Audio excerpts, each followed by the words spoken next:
This episode of Marijuana Today Daily is brought to you by the 5th Annual Emerald Conference, which is coming up on February 27th through March 1st in sunny San Diego, California. The Emerald Conference is the premier event in legal cannabis for the science and technology of marijuana and is dedicated to bringing the most technical, current, and cutting-edge content to their show. And the folks behind the Emerald Conference know how valuable it is to connect with other like-minded marijuana science geeks. And I say that as a proud marijuana science geek myself, so they've packed their schedule with lots of opportunities for attendees to mix, mingle, and network. If your business could benefit from you having a better understanding of the current state of marijuana technology and science, then you really need to open up theemeraldconference.com to register and then find your way to San Diego at the end of the month to soak it all in. That's theemeraldconference.com. Good morning, Marijuana Nation. It's Thursday, February 7th, 2019, and you're tuned in to episode 661 of Marijuana Today Daily. I'm your host, Shay Gunther, and I'll be walking you through today's marijuana news and headlines. As always, we have a full and busy day of cannabis news in our hands, so let's jump right into it. Kyle Yeager has our top story today with a pickup of a meeting held yesterday between Colorado Senator Cory Gardner and William Barr, President Donald Trump's nominee to become the next U.S. Attorney General, in which Mr. Barr again reiterated his intention to not pursue federal enforcement action against state legal cannabis businesses. That's the second verbal confirmation of Barr's stance and comes in addition to written answers saying the same thing that he gave in response to a query by New Jersey Senator Cory Booker last month. Lawmakers in both the Maryland State House and Senate introduced legislation yesterday to legalize adult use marijuana. The Senate version of the bill was introduced by Senator William C. Smith, while the House version was put forth by Delegate Eric Ludecki. If passed, the legislation would set up a taxed and regulated sales system open to adults 21 years of age and older. The bill includes provisions to automatically expunge past convictions for cultivation and possession, which is awesome.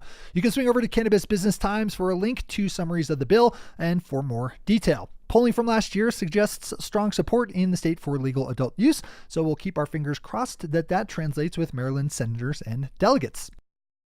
Tom Angel, writing over at Forbes, has our final top story today with news out of Washington, D.C. of a scheduled hearing in the U.S. House of Representatives over the issue of marijuana business banking.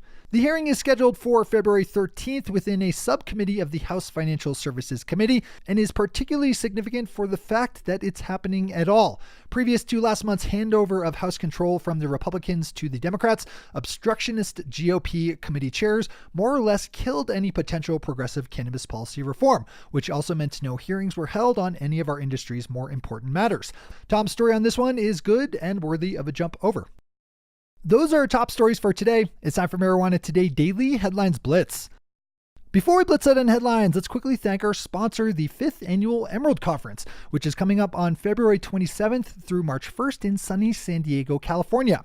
This is the original cannabis science conference and continues to get bigger and better every year, pulling in more of the latest and greatest legal marijuana technologies. And because the Emerald Conference organizers know how packed the year's calendar is with legal marijuana conferences, they've taken a lot of extra steps to make their event super top shelf, from the planned gourmet foods to the luxurious setting itself of the Lowe's on Coronado Island Resort, where the Emerald Conference is to take place at the end of the month. Do yourself and your business a favor today and open up the emeraldconference.com to learn more about the agenda, the speakers, and to register. That's theemeraldconference.com. All right, time for the blitz. 2 state senators in Nebraska filed a ballot measure on Tuesday to legalize adult use marijuana. Senators Anna Wishart and Adam Moorfield submitted the ballot measure language to the state for review. If approved, the group Nebraskans for Sensible Marijuana Laws would then work to secure enough signatures of support to get on the 2020 ballot.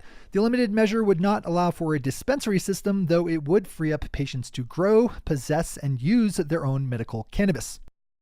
Another effort to advance more progressive medical marijuana laws is taking place in Tennessee, where yesterday 2 Republican state lawmakers released a new version of a comprehensive medical cannabis legalization bill. State Senator Janice Bowling and Representative Ron Travis unveiled their paired bills yesterday, which would have a wide list of qualifying conditions, including cancer and opioid addictions. Best of luck there. Next up is yet another headline about marijuana reform efforts at the state legislative level, this time swinging up to Vermont, where a bill to set up a taxed and regulated adult use sales program is gaining support and sponsors, even as a parallel bill in the Senate is widely expected to pass. The biggest question in the Green Mountain State remains Governor Phil Scott, who wants legislation to include funding for drug education programs and for mandated roadside marijuana impairment testing, even though no such thing actually exists. The current bills in the Senate and House do not address either issue. Not a bad story to read if you do business in Vermont. As always, we have all the news we cover linked to on our website at mjtodaydaily.com and on our Twitter account at mjtodaydaily. Nevada's Clark County Commission decided on Tuesday to delay holding discussions over the issue of allowing for public social use of marijuana, which is kind of a big deal in a county that includes the city of Las Vegas, where it's currently legal to buy and consume adult use marijuana, even as most hotels and casinos ban its use. Clark County commissioners said they wanted to wait to see how efforts in the state legislature to address social use played out before picking deliberations back up. They will meet again later this month. Florida's Agriculture Commission Nikki Fried just announced her pick to be the state's new cannabis director, who will oversee industrial hemp and food safety programs as they relate to medical cannabis. Ms. Fried gave the nod to Holly Bell of Tennessee. Ms. Bell has a degree in agricultural economics and helped Tennessee start up its industrial hemp program. So many people are applying to become registered medical marijuana patients in Oklahoma that the state's medical marijuana authority has moved staff off of answering the phones to spending time processing applications. The authority said that the number of people applying for medical cards has grown from around 1,200 per week in September to more than 4,000 per week now. Around 52,000 people have applied in all so far to become patients, with more than 3,000 business applications filed. Those are all big numbers. And finally for today, Vice has a really interesting story up that examines the intersection of medical marijuana and driving. Their piece looks at the case of Michelle Gray, a 38-year-old mother and medical marijuana patient in Canada who was pulled over by police last month and arrested after failing a roadside oral fluids test for marijuana, which doesn't actually show how high a person is on cannabis at that moment, just how much THC metabolites happens to be in their system.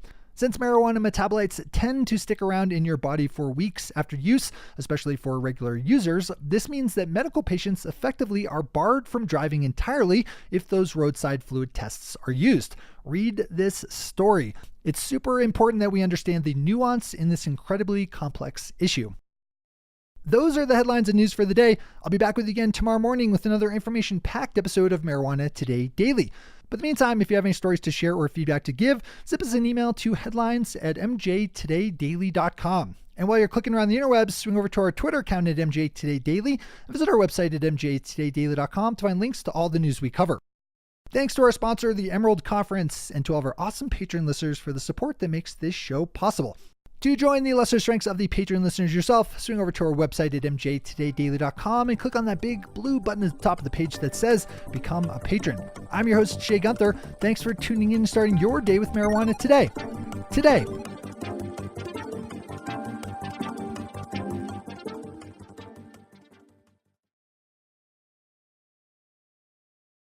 One take, Shay. One take.